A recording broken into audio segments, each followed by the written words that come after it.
The key didn't fit. That was the first sign. It was 5:47 in the morning, the sky over the ridge, still the color of a deep bruise, and I stood on my own porch, the porch my grandfather had built, holding a piece of brass that had become, in the space of 3 months, a useless relic. I tried it again. The familiar heft of the schlage in my hand, the worn teeth I knew like the lines on my own palm. It slid into the keyway, but it wouldn't turn. It met a solid, unyielding resistance. It felt like trying to put a key into a block of solid steel. For a moment, I just stood there. The air was cold and carried the scent of wet pine and distant wood smoke. My breath plumed in front of me. I had been driving for 2 days straight from the wheat fields of Kansas, pilgrimage I made every harvest season. For 10 years since Eleanor passed, I had taken on these consulting contracts, applying my knowledge of civil engineering and land surveying to the vast, flat geometries of industrial agriculture. It was good work. It kept my mind occupied, and it always ended the same way. With me pulling into my own gravel driveway, the crunch of the tires, a welcome home symphony, the sight of the old farmhouse, a balm on my soul. This time the symphony was a single discordant note. I walked over to the front window. The lace curtains Eleanor had hung 30 years ago were gone. In their place were cheap, beige plastic blinds drawn tight. A flicker of blue light pulsed from within, the unmistakable rhythm of a television. Someone was inside my house. My house. I didn't feel anger, not at first. It was a profound, hollowed-out sense of dislocation, as if I had driven to the wrong address. A place that looked like mine, but was a clever, cruel forgery. I took out my phone. The screen was cold against my thumb. I didn't call the sheriff. Not yet. Instead, I opened the app for my security cameras. The ones I had installed after a bit of mischief with some local kids 2 years prior. Cellular-based. Hidden in the eaves and in the old oak tree overlooking the front door. They were my silent, unblinking witnesses. I scrolled back through the footage. It took me less than 5 minutes to find it. August 14th, a Tuesday. A white van from A1, lock and key, pulled up the drive, and there she was. Brenda Miller, president of the Whispering Pines Estates Homeowners Association, standing on my porch like she was inspecting troops. She was pointing, gesturing. Her son, Kyle, a man of 35 who still possessed the belligerent slouch of a teenager, stood beside her, smoking a cigarette. The locksmith, a young man who looked deeply uncomfortable, drilled out my old lock. Then he installed a new one. Brenda handed him what looked like a check. He left. She then handed a key to her son, clapped him on the shoulder, and watched as he walked into my house, my home. He didn't come back out. I saved the video clip to a secure cloud folder, then saved a local copy to my device. I did this before I did anything else. It is my nature. You secure the data first. The data is the bedrock. Everything else is just weather blowing over it. Only then did I walk around to the back of the house. The kitchen door had a new lock too. Through the window I could see a mountain of dirty dishes in Eleanor's sink. A pizza box sat on the counter where she used to roll out her pie crusts. The faint, sour smell of stale beer and unwashed man seeped through the weather stripping. That was when the anger came. It wasn't a hot, flashing rage. It was a cold, quiet pressure building behind my eyes. It was the feeling I got on a job site when I discovered a subcontractor had used 3/4-inch rebar instead of the specified 1 inch, jeopardizing the integrity of an entire bridge abutment. Pobler. It was the anger of violated specifications. I walked back to the front porch, my boots making no sound on the damp wood. I took a deep breath, centered myself, and knocked. firmly. 3 times, the television sound cut off. I heard a shuffling noise, then a man's voice, thick with sleep and irritation. "What?" "This is the owner of the property," I said, my voice level. "You have 60 seconds to open this door and explain why you are in my house." More. Shuffling, the blinds rattled, and a slice of pale face appeared in the gap. "Kyle," he squinted at me. "The hell are you talking about? Buzz off, old man." "My name is Arthur Penhaligon," I said, speaking to the sliver of face. "This property, Lot 4, Block 7, of the original county plat of 1923, is deeded in my name. I have the tax receipts to prove it. You are trespassing. You have 50 seconds. The blind slapped shut. I heard a phone being dialed, a muffled, panicked whisper. "Mom, yeah, he's here. The old guy. What do I do?" A pause. Okay. The door was flung open. Kyle stood there, shirtless, a landscape of faded tattoos across his soft belly. He tried to puff out his chest. "My mom said to tell you that you abandoned the property. It's under HOA management now. We're the caretakers." "Caretakers," I repeated. The word was so absurd, it was almost beautiful. "The Whispering Pines HOA has no jurisdiction over this property. It was never annexed. It is not, and has never been, part of your association." "Yeah? Well, that's what you think," he sneered. "There's a hearing. We got papers. This is a blighted property. We're improving it." Right on cue, a silver Lexus SUV came roaring up the drive, spitting gravel. Brenda Miller got out, dressed in a pink tracksuit that was painfully bright in the morning gloom. She had her phone pressed to her ear. "Yes, dispatch. I need a deputy at 1412 Old Ridge Road. The vagrant who used to live here has returned, and he is threatening my son. He's being very aggressive." She snapped her phone shut and marched toward me, her face a mask of righteous fury.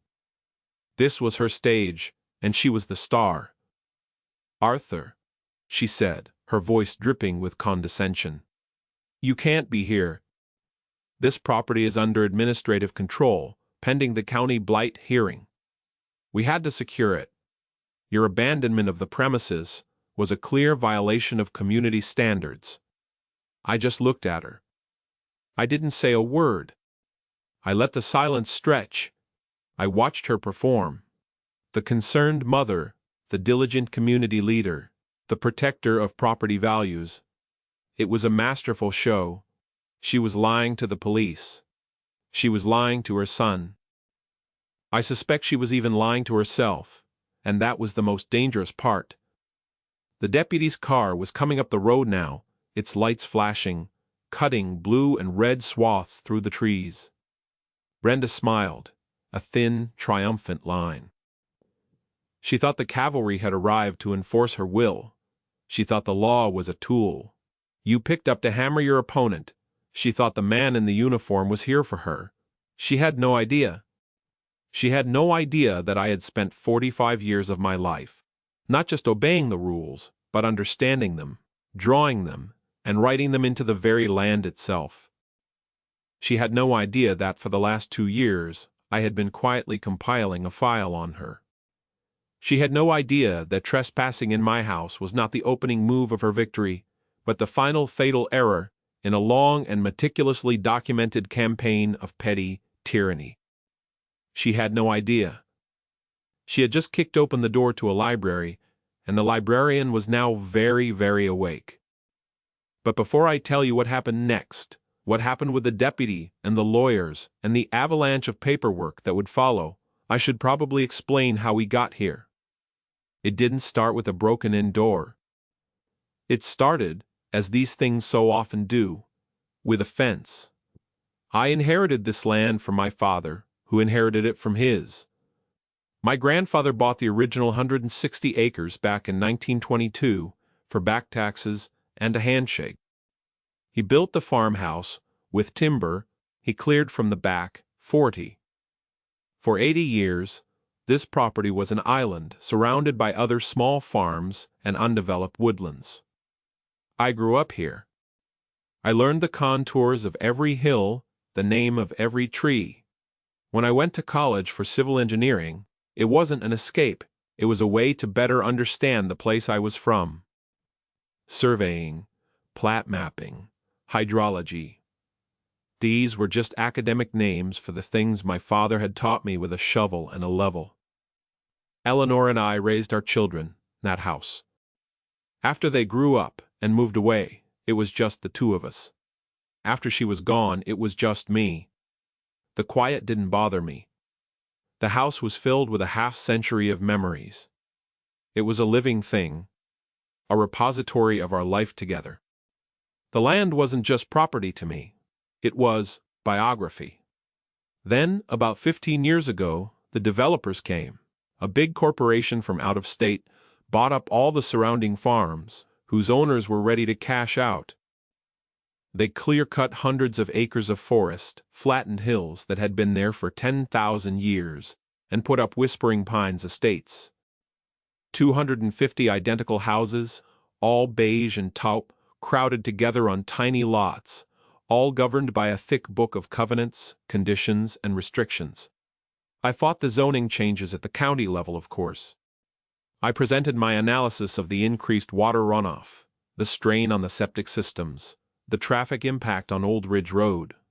I was polite, professional, and thoroughly ignored. Progress, they called it. For the first few years, it was fine. We were curiosities, the old man in the old farmhouse. People would walk their dogs down my drive, assuming it was a public lane. I didn't mind. I'd wave. Sometimes I'd chat with them. But as the development filled up, the culture changed. The people who bought those houses weren't buying a piece of the country.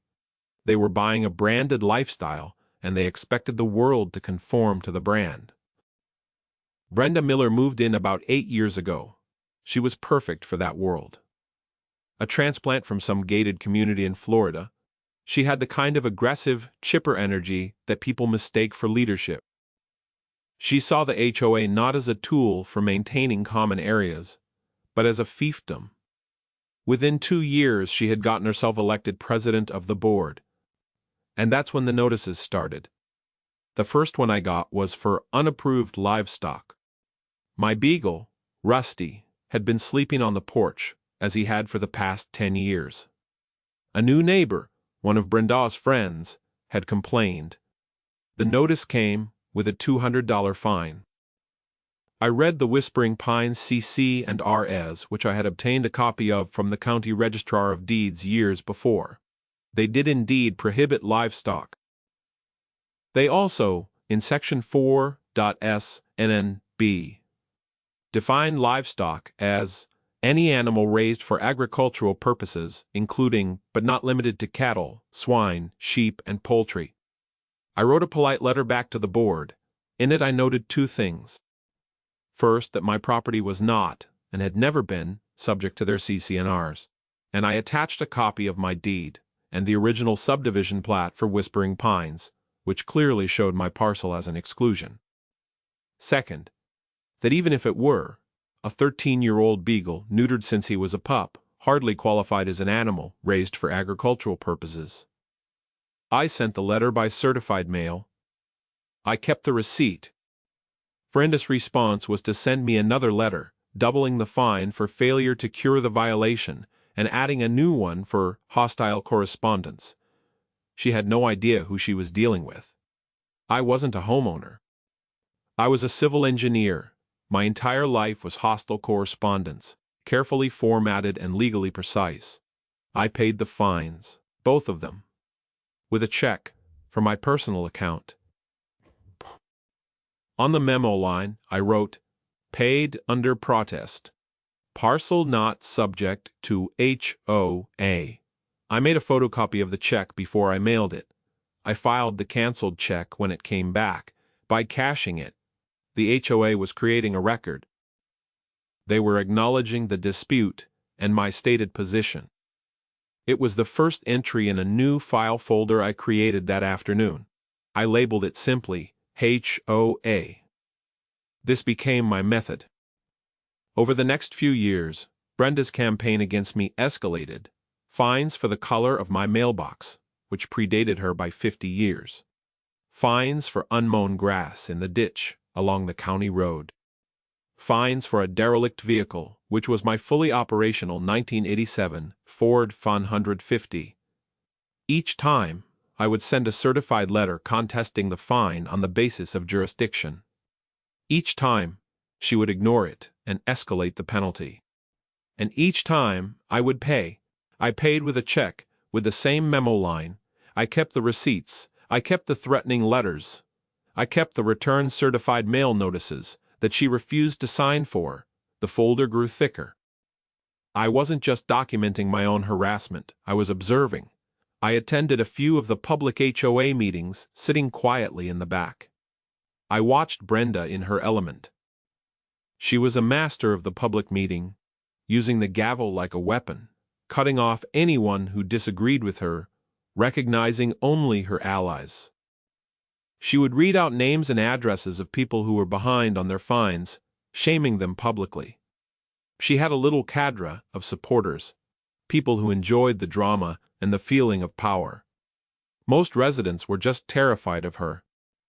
They paint their house the wrong shade of beige, and suddenly they'd be thousands of dollars in debt to the association, with a lien on their home. One man, a retired schoolteacher named George Peterson, tried to stand up to her. He questioned the budget for the new Tuscan-style entrance gate. Brenda ruled him out of order.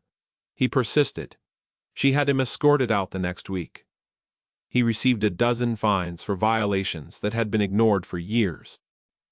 The length of his grass, a small crack in his driveway, the brand of his garbage can.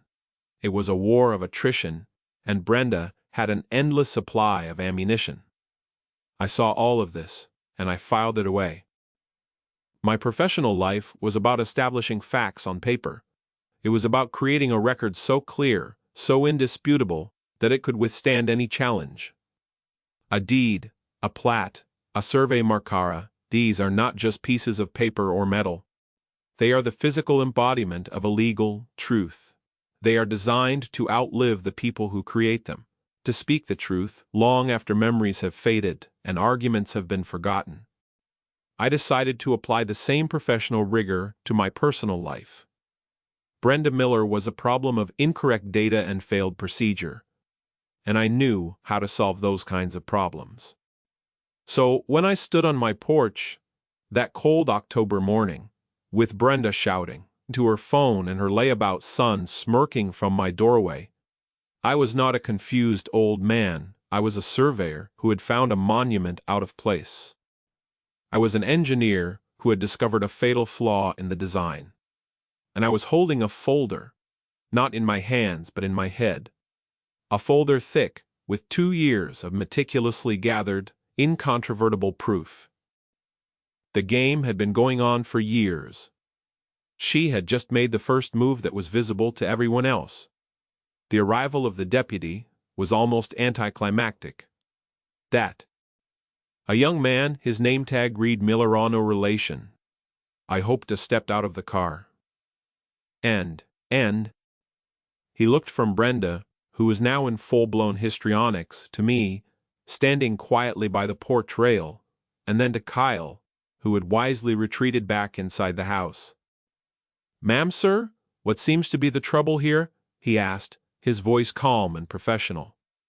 "Thank God you're here, officer." Brenda started, pointing a trembling finger at me. "This man, he's a transient who used to live here. He abandoned the property months ago. The HOA had to step in to secure it from vagrants. My son is the official caretaker. This man showed up this morning, trying to break in and threatening my boy. He needs to be removed." The deputy turned to me. His eyes were clear and intelligent. He was taking it all in. "Sir, is that true? What is your name?" "My name is Arthur Penhaligon," I said, "and this is my house." I reached into my jacket pocket slowly so he could see my hands. I pulled out my wallet. I handed him my driver's license. The address on my license is 1412 Old Ridge Road. This address. He took it, looked at it, then looked at the numbers on the mailbox post. He then looked back at Brenda. Ma'am. His license says he lives here. He abandoned it, she shrieked. It's a blight. We have a process. He can't just show up and kick my son out. Sir, the deputy said to me, ignoring her. Do you have any other proof of ownership? I do, I said. But it's inside the house, in my office, along with all my other worldly possessions. However, I pulled my phone from my pocket. I pay my property taxes online. I can show you the county tax assessor's website, with my name listed as the owner, and the account fully paid up.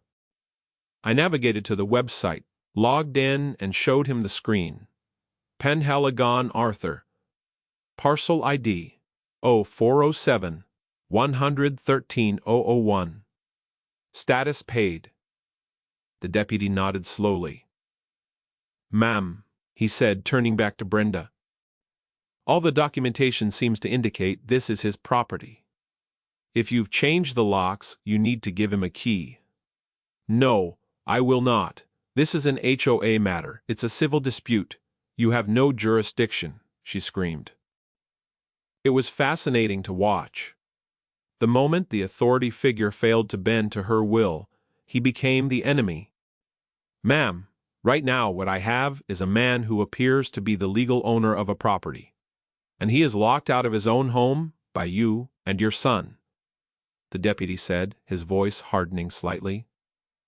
That is not a civil matter. That is potentially breaking and entering. Brenda's face went white. The words, breaking and entering, had finally pierced her bubble of self-righteousness. I decided to press the advantage, gently. Deputy, I said, I don't want to cause any more trouble than necessary. I've been traveling for 2 days. I am very tired. I just want to get into my house. Perhaps Mr. Kyle could be persuaded to leave, and I can call my own locksmith to regain access. I am willing to let this go for now, if they leave the premises immediately. I was, of course, not willing to let this go at all.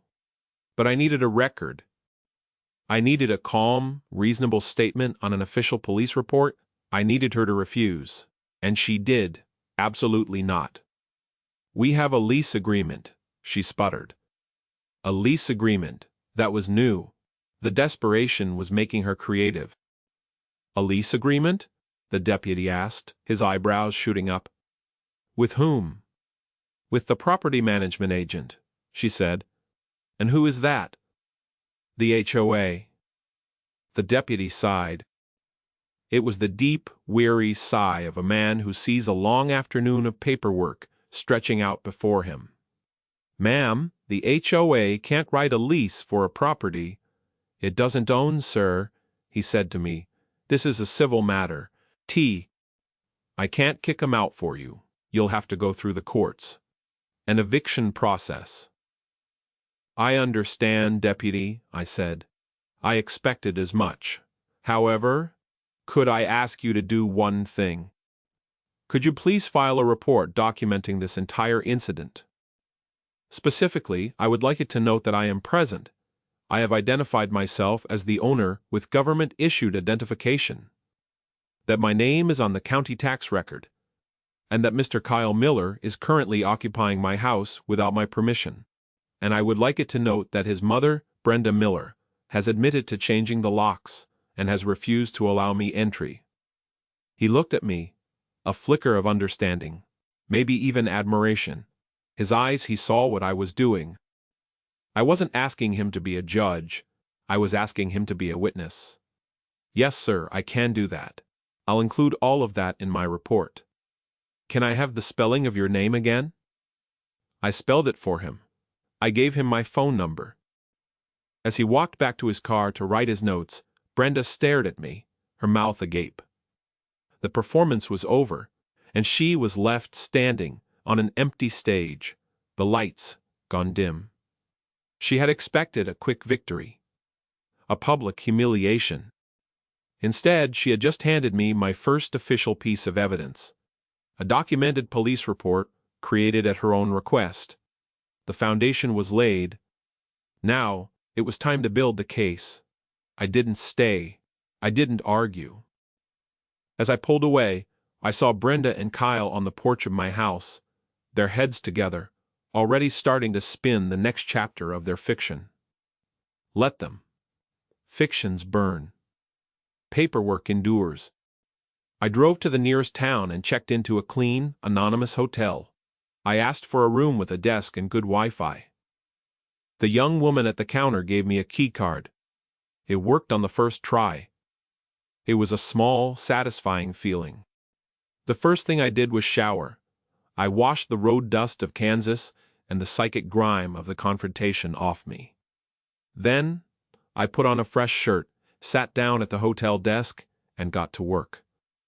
This was my element. A problem, a deadline, and a set of rules. For the next 3 days, that hotel room became my command center. My first call was not to a lawyer. It was to David Chen, my old partner at Penhaligon, and Chen, surveyors and engineers. We had sold the business 5 years ago, but we still talked every week. David was more than a partner. He was the finest records man I had ever known. He could smell a flawed easement from a mile away, and could track the provenance of a deed back to a Spanish land grant. "Arthur," he said, his voice crackling over the line, "thought you were still chasing combines? I'm back. And I have a situation. I need a little pro bono research." I explained what had happened. He was silent for a long moment. Then he let out a low whistle. "She moved her son into your house. Arthur, that's not just HOA nonsense. That's felony territory. Burglary, grand theft, if you count the use of the house. What do you need?" "Everything," I said. "I want a complete title search on my parcel. Going back to the original 1922 plat. I want every deed, every easement, every right-of-way recorded against it. I want a parallel search on the entire Whispering Pines subdivision, Tract 1456. I want to see the articles of incorporation for their HOA, their bylaws, all their meeting minutes that have been publicly filed. I want to know who their registered agent is. I want to know if Brenda Miller owns her house or if it's mortgaged to the hilt. I want to know if Kyle has a criminal record. I want to know who A1 Lock and Key is and who holds their business license." "You want the full workup," David said. There was a note of excitement in his voice. This was our version of a crossword puzzle. "Consider it done. I'll use the firm's commercial accounts. We'll have most of it by tomorrow." "What are you doing?" "I'm going through my own files," I said, "and I'm reviewing my security footage. Frame by frame." I spent the next 8 hours staring at my laptop screen. I downloaded every second of footage from my cameras, from the day I left in August to that morning. It was tedious, painstaking work. I watched birds build a nest in the eaves. I watched a deer eat Eleanor's rose bushes. I watched the seasons change in the leaves of the old oak. And I watched Brenda Miller's campaign unfold. She came by the house a dozen times in August and September. At first, she just stood at the end of the drive, staring. Then she got bolder. She walked up onto the porch. She peered in the windows. She took photos with her phone. She was casing the joint, my joint. On September 5th, she came with 2 other people, a man and a woman, from her board. I recognized them from the HOA meetings. They walked the property line, pointing and talking. She was building her narrative, creating her own consensus reality with her followers. And then there was the lease. The lease agreement she had mentioned to the deputy. It was a long shot, but I had an idea. I logged into the county clerk's online records portal. Most people don't know this, but in our county, you can record almost any document for a nominal fee. Deeds, mortgages, liens, and leases. It's not common, but it's possible. I did a search for my parcel number, and there it was. Recorded on September 10th. A residential lease agreement. I paid the $12 fee to download a copy. My hands were trembling slightly as the PDF appeared on my screen. The document was a standard fill-in-the-blanks lease form you could buy at any office supply store. The landlord was listed as Whispering Pines, HOA, management agent for Arthur Penhaligon. The tenant was Kyle Miller. The term was 1 year for $1 a month, in exchange for caretaking and security services on the abandoned property. And then I saw the signature. At the bottom, on the landlord's line, was a signature. Arthur Penhaligon, it said. It was a crude, shaky forgery, nothing like my actual signature. But the true masterpiece was next to it. The document had been notarized. A notary public had affixed her stamp and signature, attesting that Arthur Penhaligon, personally known to me, appeared before me this 10th day of September and executed this document. The notary's name was Patricia Coleman. I didn't know a Patricia Coleman. I was in Kansas on September 10th. I had receipts from a diner in Salina, Kansas, and GPS data from the combine I was calibrating that proved it. This was the bombshell. This was not just trespassing anymore. This was forgery, fraud, and conspiracy. This elevated the entire dispute from a civil matter to a criminal enterprise. Brenda hadn't just bent the rules. She had manufactured a false reality and filed it with the government. She had no idea how a public record works. She thought it was a magic wand, that by filing a piece of paper, she made it true.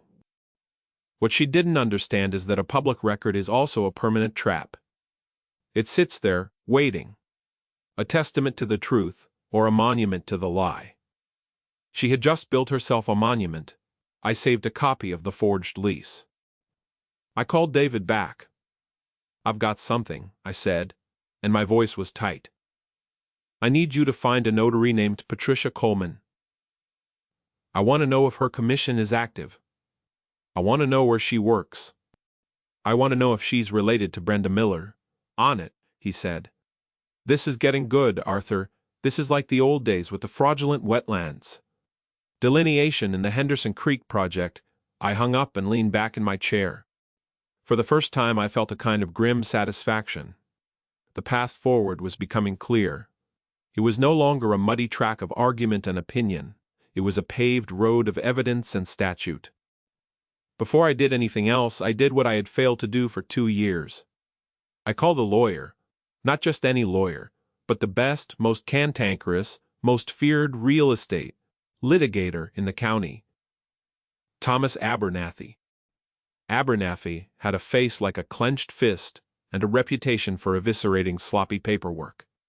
He was expensive, he was difficult, and he was perfect. Abernathy, his voice barked into the phone. "Mr. Abernathy, my name is Arthur Penhaligon. David Chen recommended I call you. I have a real estate issue." "Everyone has a real estate issue, Penhaligon. What's yours?" I spent the next 20 minutes laying it all out. The history with the HOA. The folder. The trip to Kansas. The changed locks. The son.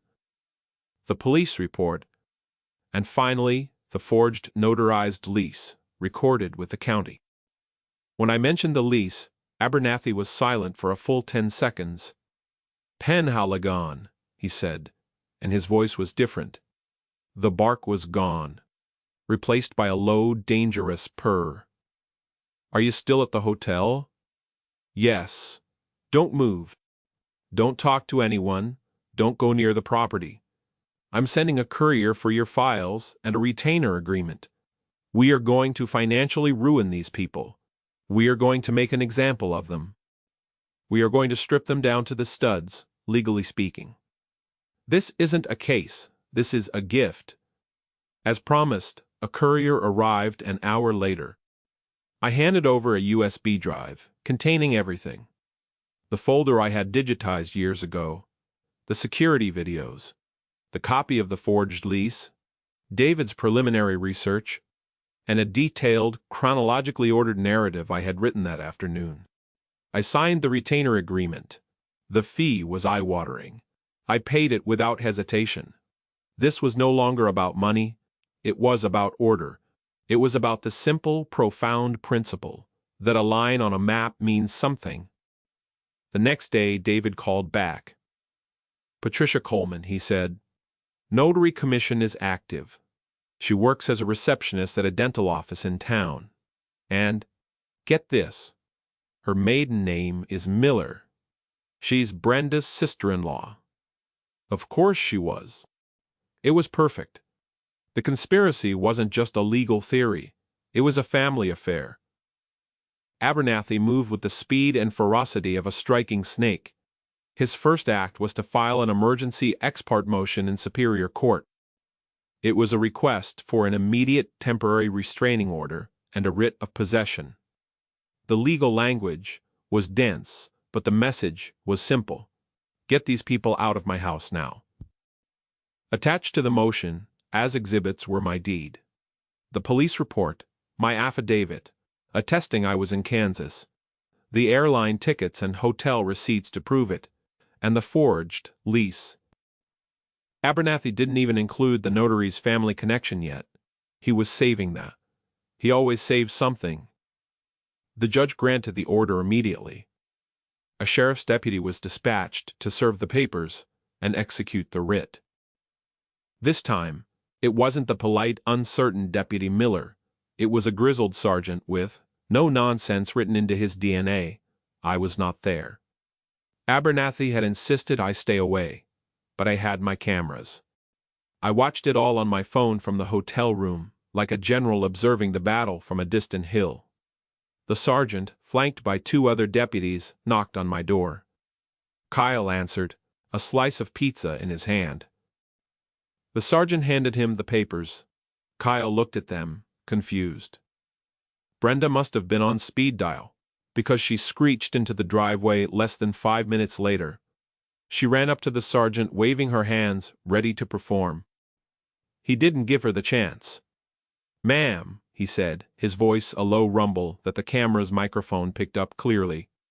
"This is a court order. It says you and your son are to vacate these premises immediately. You are to take nothing with you but your personal effects. You have 15 minutes. Then we are changing the locks, and if you set foot on this property again, you will be arrested." Her mouth opened and closed. No sound came out.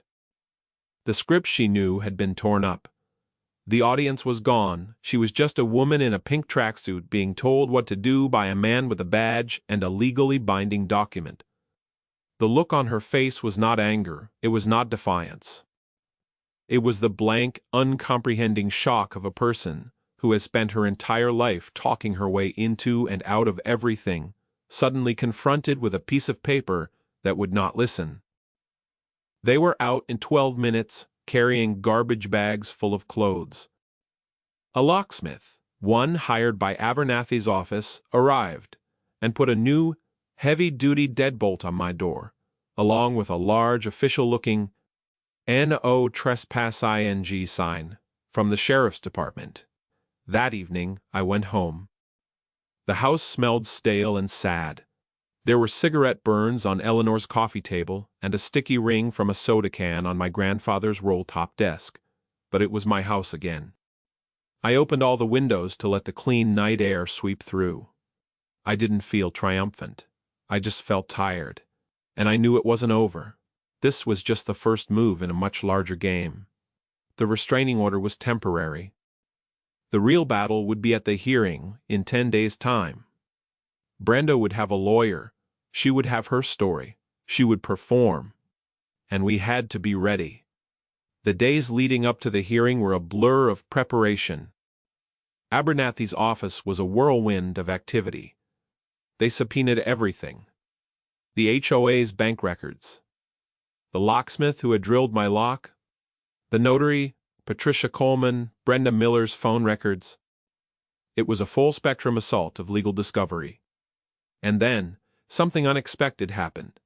The community began to stir. My quiet, methodical resistance had sent a signal. The day after the eviction, I received a call from a number I didn't recognize. "Is this Mr. Penhaligon?" a nervous voice asked. "It is.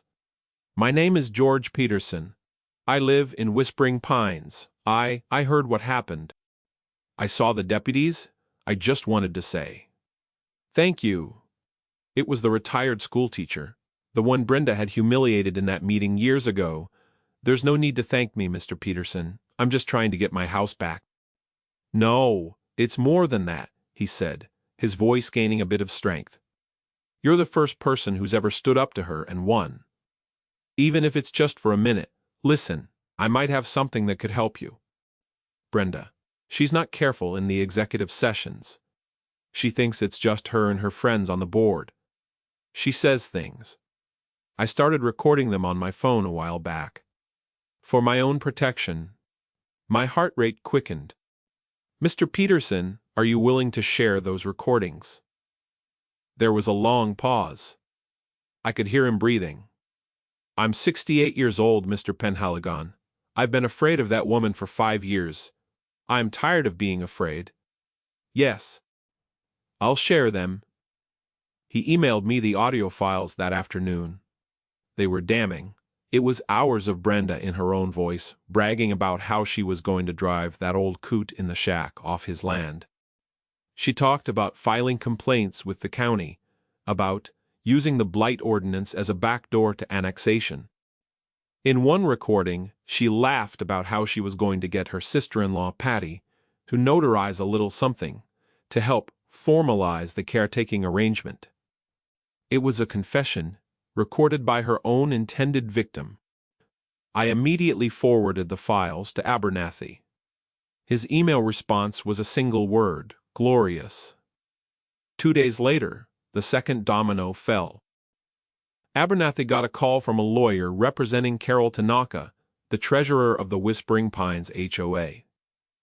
Carol was one of Brenda's board members, the one I had seen walking the property with her on my security footage. She was terrified. She had seen the subpoenas. She had seen the court order. She was a CPA in her professional life, and she knew what fraud looked like. She wanted to make a deal. She met with Abernathy and me in his office. She was a small, neat woman who looked like she was about to be physically ill. She brought with her a complete copy of the HOA's financials for the past 3 years. She had printouts of the check to A1, Lock and Key, paid from the HOA's General Maintenance Fund. She had copies of emails from Brenda, directing her to categorize the expense as common area security.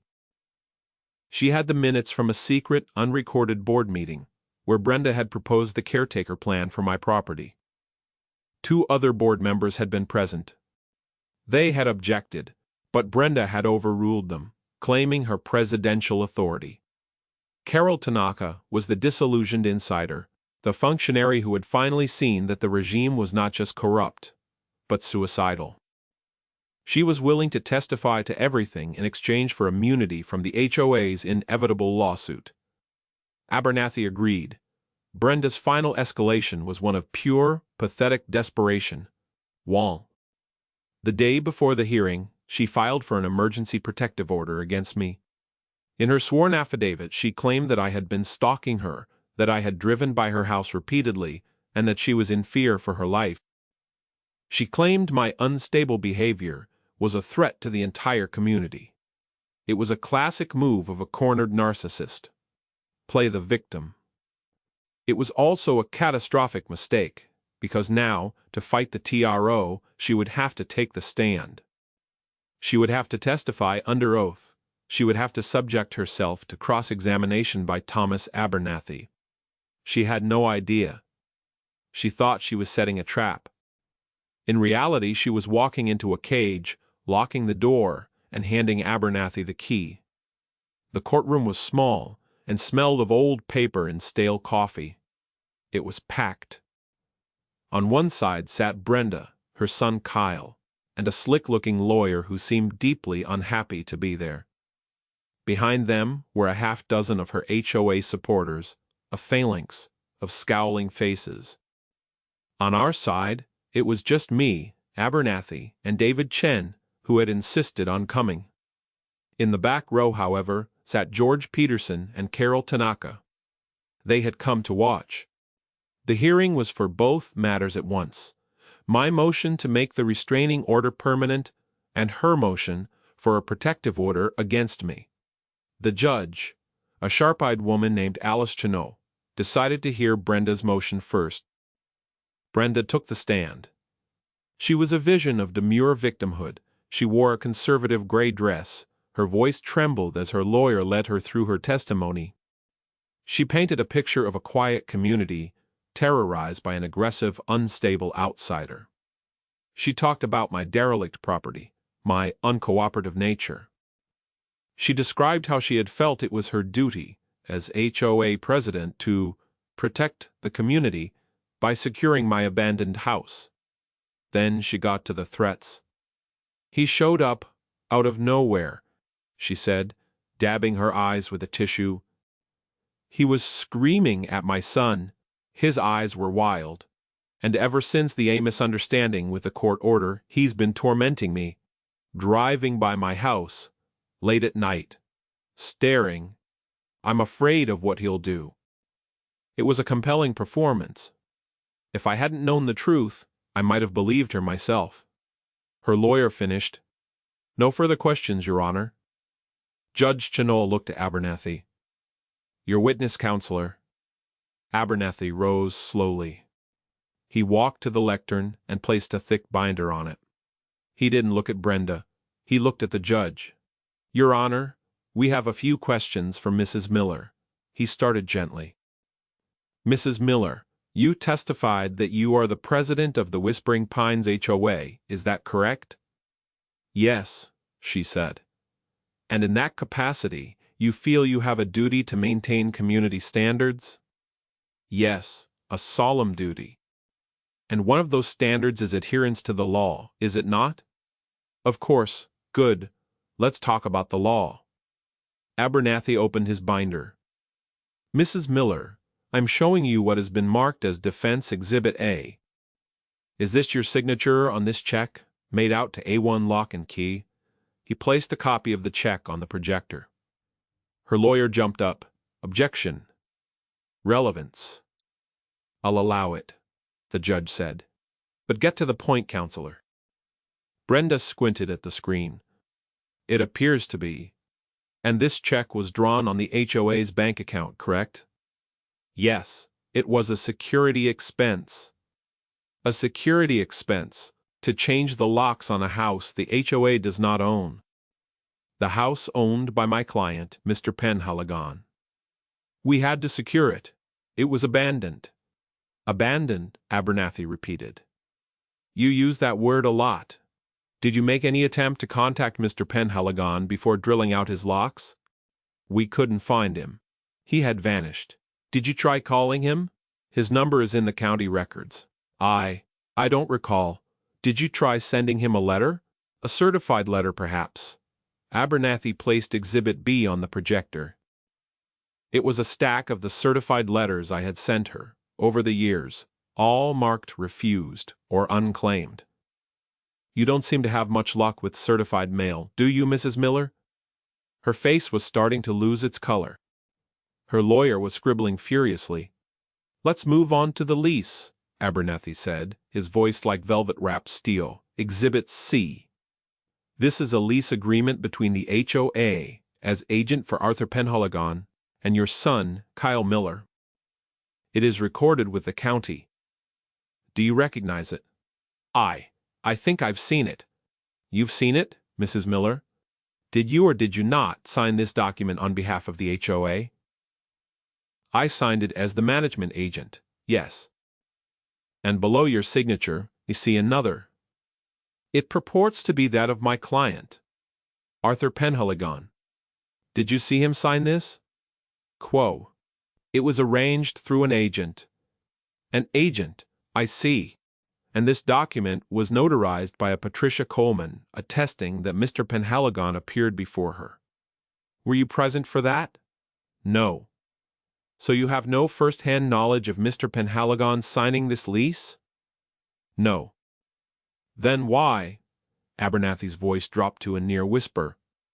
Why, on September 8th, 2 days before this lease was supposedly signed by my client in your county, did you send a text message to Patricia Coleman, your sister-in-law, that reads, and I quote, "Patty, I need another one of your special notarizations for the Ridge Road property. He's out of state, so it's safe. Just use the copy of his signature I sent you?" The silence in the courtroom was absolute. Brenda stared at Abernathy as if he were a wizard who had just read her soul. Her jaw was slack. The mask didn't just drop, it shattered into a million pieces. In that moment, she wasn't the HOA president or the powerful community leader. She was just a fraud, caught in a lie so profound and so well documented that there was no escape. Her lawyer put his head in his hands.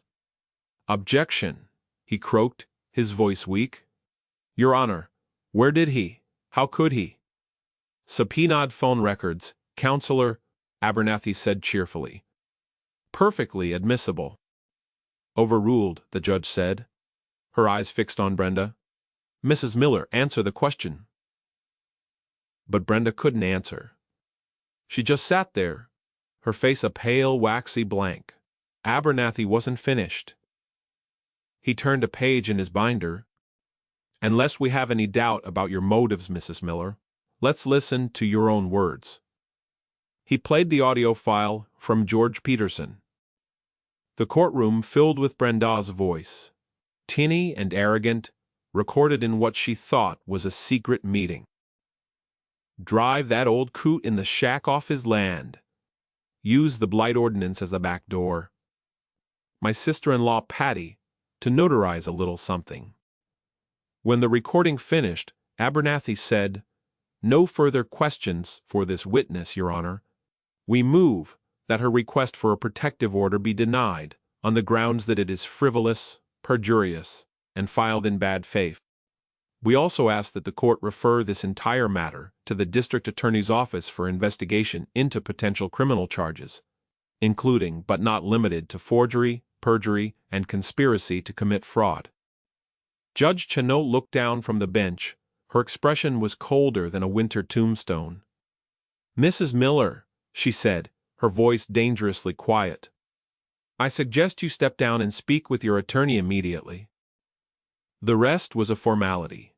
The judge denied Brenda's motion, with prejudice, meaning she could never file it again.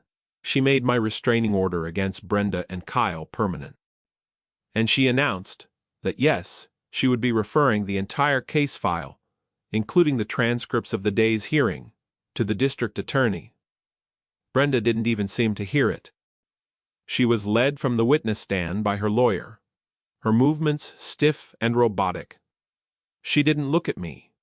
She didn't look at anyone. She looked like a building from which the foundations had been suddenly and completely removed. The aftermath was swift and brutal.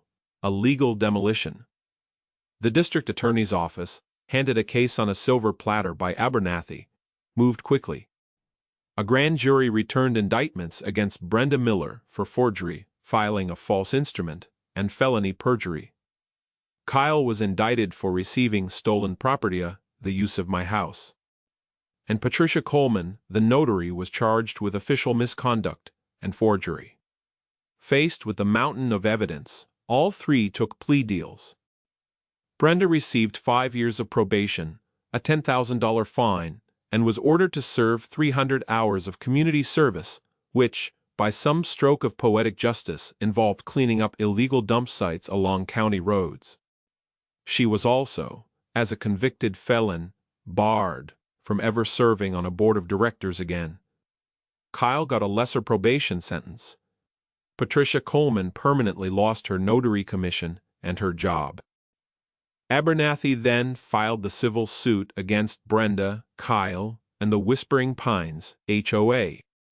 We sued for damages, including the cost of my hotel, the legal fees, the cost of fumigating and professionally cleaning my house, and significant punitive damages for the sheer audacity of their fraud. The HOA's directors and officers' insurance policy, their only real financial protection, denied their claim. The policy had a standard exclusion for acts of intentional fraud committed by board members. The HOA was left holding the bag. To avoid a bankruptcy-inducing judgment, they settled. The amount was substantial. It was enough to pay Abernathy's entire bill, reimburse me for all my expenses, and then some. The settlement was paid via a one-time special assessment levied on every single homeowner in Whispering Pines. Brenda's quest for power ended up costing each of her neighbors thousands of dollars. The notice for the special assessment meeting was, I'm told, a lively affair. The board, of course, was recalled. Brenda and her cronies were swept out in a tidal wave of homeowner rage. A new board was elected. Its president was a chastened, humbled Carol Tanaka. Its vice president was George Peterson. Their first official act was to rescind every fine Brenda had ever issued against a non-member property. Their second was to send me a formal, written apology. Life returned to a semblance of normal, but a new normal. The locks on my doors were new. The house was cleaner than it had been in years. I used some of the settlement money to finally replace the roof and repaint the exterior, not in an HOA-approved shade of beige, but in the same crisp white it had been when my grandfather first built it. The a la carte fines levied against me were all rescinded and refunded with interest. The checks arrived in the mail, drawn on the HOA's account, a quiet admission of their long-running overreach. I didn't write anything on the memo line this time.